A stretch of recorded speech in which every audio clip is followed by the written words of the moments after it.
গত তিনটি নির্বাচনে বলতে 18 সাল ইলেকশনে তারপরেও একটি বিষয় আছে যে রাজনৈতিক দলগুলো অংশগ্রহণ করেছিল এবং প্রতারিত হয়েছে।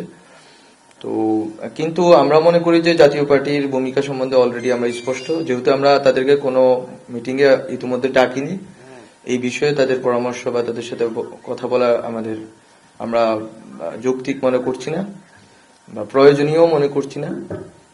আর বাম দলগুলোর ভিতরে তো অনেক দল আছে, বামপন্থী সংগঠনগুলো আছে অনেক, কিন্তু যে সংগঠনগুলো গণ অভ্যুত্থানের সাথে সহযোগী ছিল এবং অংশগ্রহণ করেছেন ওনাদের সাথে অবশ্যই কথা হবে। ইতিমধ্যে আমি তো বলেছি গণতন্ত্র মঞ্চে একটি বাম দল রয়েছে বা আরো বামপন্থী যারা সংগঠন আছে, বামপন্থী টিচারদের বা সিভিল সোসাইটি আছে, সবার সাথে কথা হবে।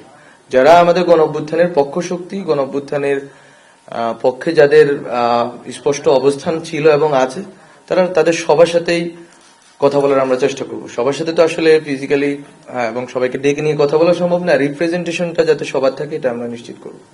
বাংলাদেশের প্রাচীন রাজনৈতিক দল তো আছে, ঠিক আছে, এটা তো তর্কের বিষয় না। বিষয় হচ্ছে আপনার তাদের সাথে তো আমি বললাম তারা গণ অভ্যুত্থানে অংশগ্রহণ করেছে, এই ভিত্তিতে তাদের সাথে কথা হবে।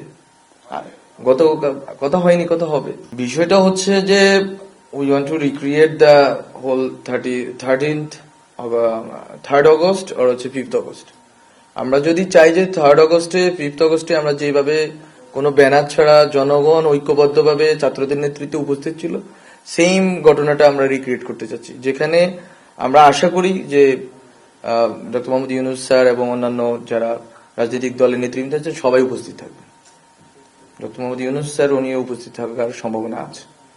এটা মূলত 5 আগস্টে যদি আমরা থাকতাম তাহলে স্টুডেন্টদের দিক থেকে আমরা যেটা পেয়েছি, 5 আগস্টে যদি আমরা থাকতাম, ওখানে যদি আমরা বিকালে ঘোষণাপত্র দিতাম বা এর 2 দিন পরে দিতাম, যেই মোমেন্টটা হয়তো ওই মোমেন্টটা আমরা ক্রিয়েট করতে চাচ্ছি। ফলত ওখানে ছাত্রদের নেতৃত্বে থাকবে, কিন্তু সব রাজনৈতিক দলের রিপ্রেজেন্টেশন থাকবে।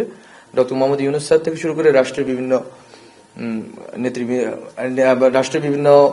যারা দায়িত্বশীল আছেন, বিশেষ করে অ্যাডভাইজারি কাউন্সিলের অ্যাডভাইজার, ওনারাও থাকতে পারে।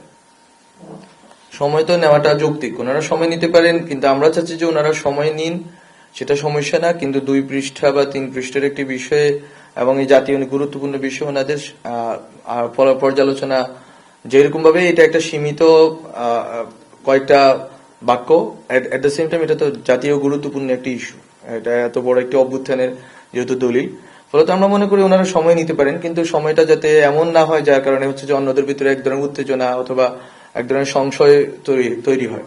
ফলত সবাইকেই এক ধরনের সংযমের দিকে যেতে হবে। ছাত্ররা যেরকম কালকে ডেডলাইন ঘোষণা করেছে, ছাত্রদের দিক থেকে তো আমরা এক ধরনের চাপ অনুভব করছি যে আমরা কালকে তো দিতে পারছি না।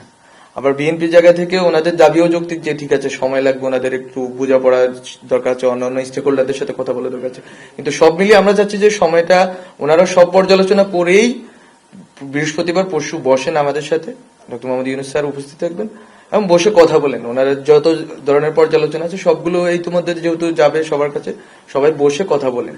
কথা বললে হয়তো এটা আমরা স্পষ্ট হয়ে যেতে পারবো যে কোথায় আমরা গিয়ে দাঁড়াতে চাচ্ছি এবং কতটুকু কাটছাট অথবা কতটুকু যোগ বিয়োগ করতে হবে। আমরা মনে করি যে এটা হয়ে যাবে, এটা সম্ভব হবে। পরশু আমরা একটা শুনতে পাবো যে এটা কিভাবে হচ্ছে, এটার ভিতরে কি আছে, কবে এটা ঘোষণা হবে। Last question.